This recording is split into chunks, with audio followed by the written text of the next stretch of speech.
Video opens with dramatic, sweeping shots of remote Indonesian islands.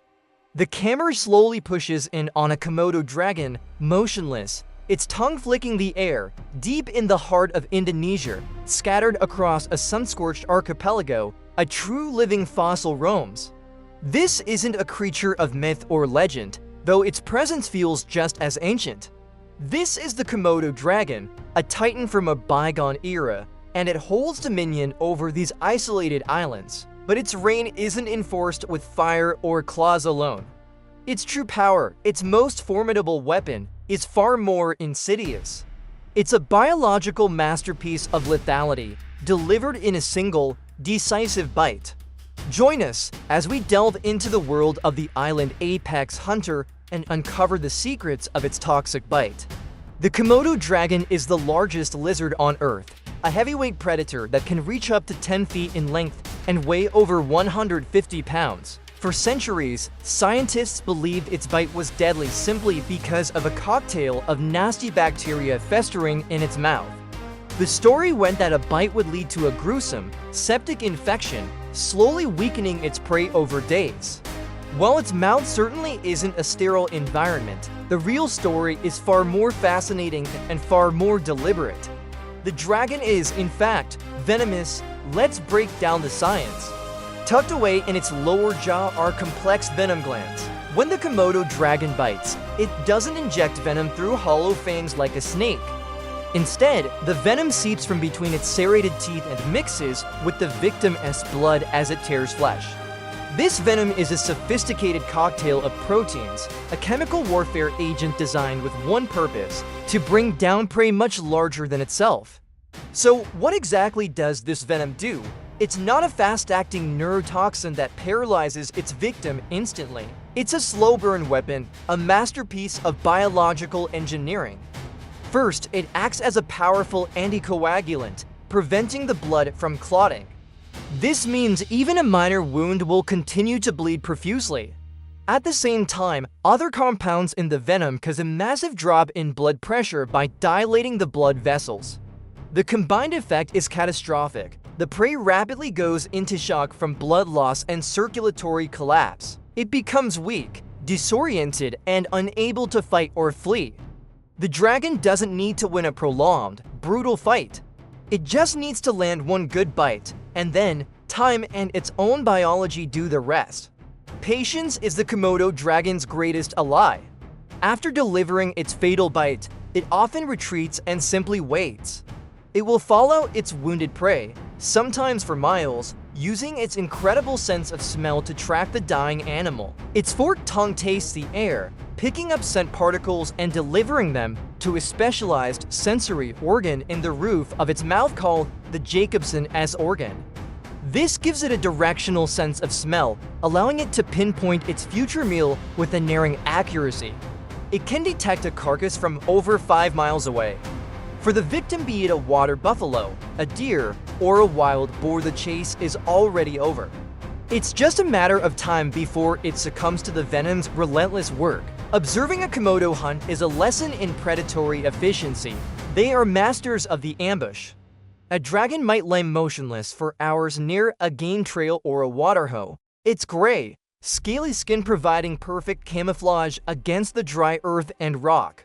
It looks like a part of the landscape, completely inert, but its senses are on high alert. When an unsuspecting animal wanders into range, the dragon explodes into action. It's a sudden burst of surprising speed, lunging forward to clamp its powerful jaws onto a leg or the underbelly. The initial struggle might be brief. The dragon inflicts the wound, introduces the venom, and the countdown begins. But the Komodo dragon isn't just a killer, it's a crucial part of its ecosystem. As an apex predator, it sits at the very top of the food chain, regulating the populations of the herbivores it preys upon. This prevents overgrazing and maintains the delicate balance of the island's flora and fauna. They are also nature's ultimate cleanup crew. With their powerful sense of smell, they are quick to locate and consume carcasses, preventing the spread of disease and recycling nutrients back into the ecosystem.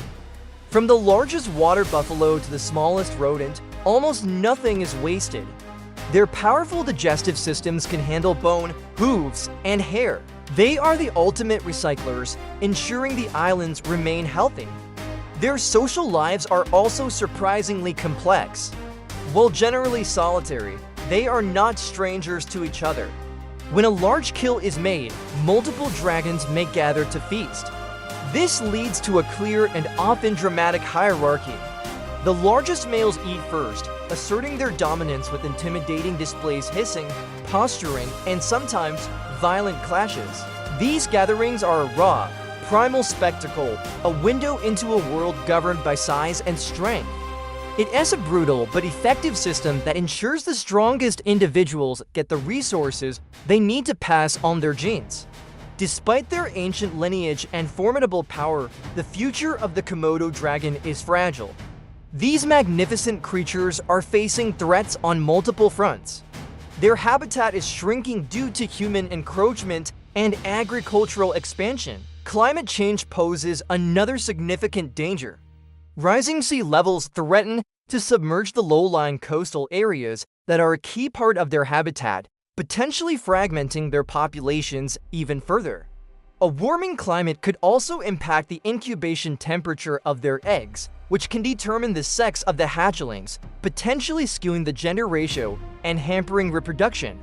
Furthermore, the very thing that makes them so famous, tourism, is a double-edged sword. While well-managed ecotourism provides vital funds for conservation and gives local communities a stake in protecting the dragons, it also brings risks. Increased human presence can disrupt their natural behaviors, and the potential for negative interactions always exists. Striking the right balance between showcasing these animals and preserving their wild nature is one of the greatest challenges for conservationists. Organizations like the Komodo Survival Program are working tirelessly on the ground, monitoring dragon populations, protecting nesting sites, and working with local communities to ensure a future for this island king. The Komodo dragon is more than just a giant lizard with a deadly bite. It is a symbol of resilience, a survivor from an ancient world, perfectly adapted to its unique and challenging environment. Its venomous strategy is a testament to the incredible and sometimes brutal ingenuity of evolution. To look upon a Komodo dragon is to see a living piece of natural history. Its continued existence depends on our respect, our understanding, and our commitment to protecting the wild places it calls home. The fate of this fractured paradise and its apex hunter rests in our hands. Thank you so much for joining us on Roar and Wings for this journey into the world of the Komodo dragon. If you found this fascinating, please hit that like button and subscribe for more deep dives into the planet's most incredible wildlife. We'll see you on the next adventure.